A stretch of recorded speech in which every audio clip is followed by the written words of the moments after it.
चाहे बजट 12% हो या 24% हो, इतना बड़ा बजट के बाद भी अगर इस राज्य के सरकारी पदाधिकारी, इस राज्य के माननीय विधायक, सांसद अपने बच्चों को सरकारी विद्यालयों में पढ़ाने में अगर सक्षम है, तो मेरे हिसाब से शिक्षा बजट का कोई औचित्य नहीं है अध्यक्ष महोदय।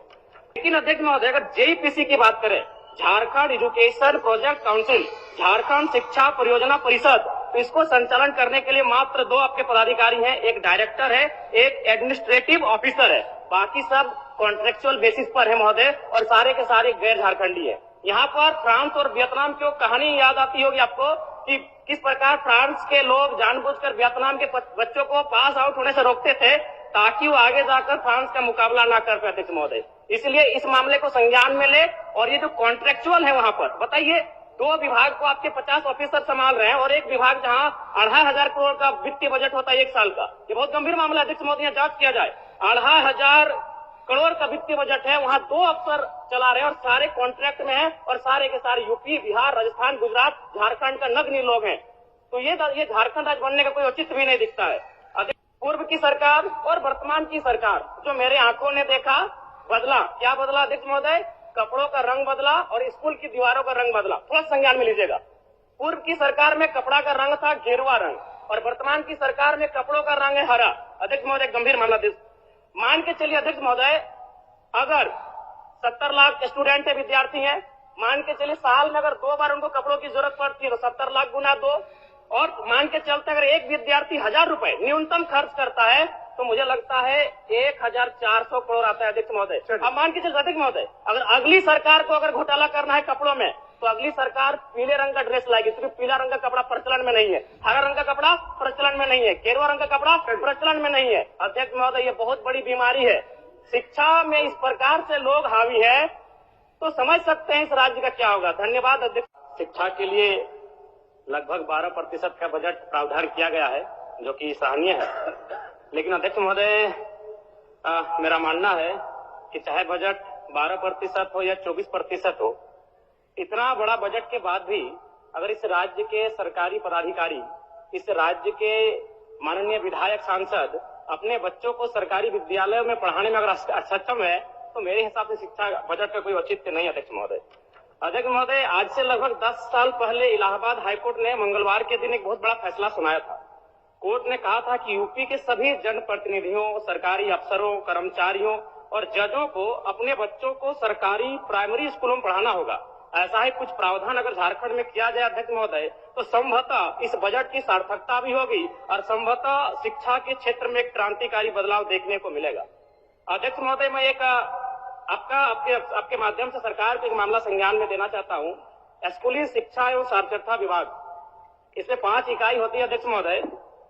प्राथमिक निदेशालय, माध्यमिक निदेशालय, जेईपीसी, जैक और जेसीआरटी।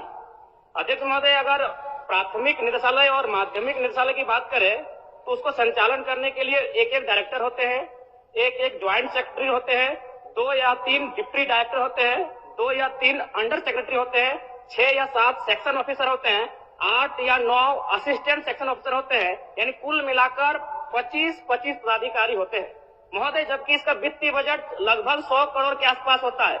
लेकिन अध्यक्ष महोदय, अगर जेईपीसी की बात करें, Jharkhand education project council, Jharkhand शिक्षा परियोजना परिषद, तो इसको संचालन करने के लिए मात्र 2 आपके पदाधिकारी हैं, एक डायरेक्टर है, एक एडमिनिस्ट्रेटिव ऑफिसर है, बाकी सब कॉन्ट्रेक्चुअल बेसिस पर है महोदय, और सारे के सारे गैर झारखंडी है। यहाँ पर फ्रांस और वियतनाम की कहानी याद आती होगी आपको कि किस प्रकार फ्रांस के लोग जानबूझकर वियतनाम के बच्चों को पास आउट होने से रोकते थे ताकि वो आगे जाकर फ्रांस का मुकाबला ना कर पाए अध्यक्ष महोदय। इसलिए इस मामले को संज्ञान में ले, और ये जो कॉन्ट्रेक्चुअल है वहां पर बताइए, 2 विभाग को आपके 50 ऑफिसर संभाल रहे हैं, और एक विभाग जहां 2500 करोड़ का वित्तीय बजट होता है 1 साल का। ये बहुत गंभीर मामला अध्यक्ष महोदय, यहाँ जांच किया जाए। 2500 करोड़ का वित्तीय बजट है, वहां 2 अफसर चला रहे हैं और सारे कॉन्ट्रैक्ट में हैं, और सारे के सारे यूपी, बिहार, राजस्थान, गुजरात, झारखंड का नगण्य लोग हैं।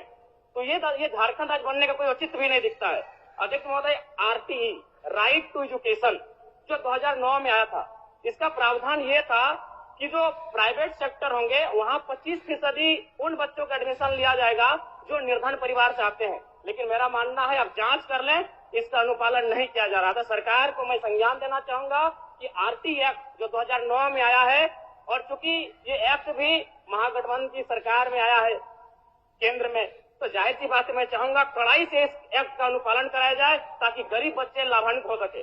अधिक महोदय बस 30-40 सेकंड लेंगे, दयानी नहीं, थोड़ा सा कृपा करें। मैं एक ये मामला भी दूंगा, पूर्व की सरकार और वर्तमान की सरकार जो मेरे आंखों ने देखा बदला, क्या बदला अध्यक्ष महोदय? कपड़ों का रंग बदला और स्कूल की दीवारों का रंग बदला। थोड़ा संज्ञान में लीजिएगा। पूर्व की सरकार में कपड़ा का रंग था गेरुआ रंग, और वर्तमान की सरकार में कपड़ों का रंग है हरा। अध्यक्ष महोदय गंभीर मामला मान के चलिए अध्यक्ष महोदय, अगर 70 लाख स्टूडेंट है, विद्यार्थी हैं, मान के चलिए साल में अगर 2 बार उनको कपड़ों की जरूरत पड़ती है तो 70 लाख गुना 2, और मान के चलते अगर एक विद्यार्थी 1000 रुपए न्यूनतम खर्च करता है तो मुझे लगता है 1400 करोड़ आता है अध्यक्ष महोदय। अब मान के चलिए अध्यक्ष महोदय, अगर अगली सरकार को अगर घोटाला करना है कपड़ों में तो अगली सरकार पीले रंग का ड्रेस लाएगी, क्योंकि पीला रंग का कपड़ा प्रचलन में नहीं है, हरा रंग का कपड़ा प्रचलन में नहीं है, गेरुआ रंग का कपड़ा प्रचलन में नहीं है। अध्यक्ष महोदय ये बहुत बड़ी बीमारी है।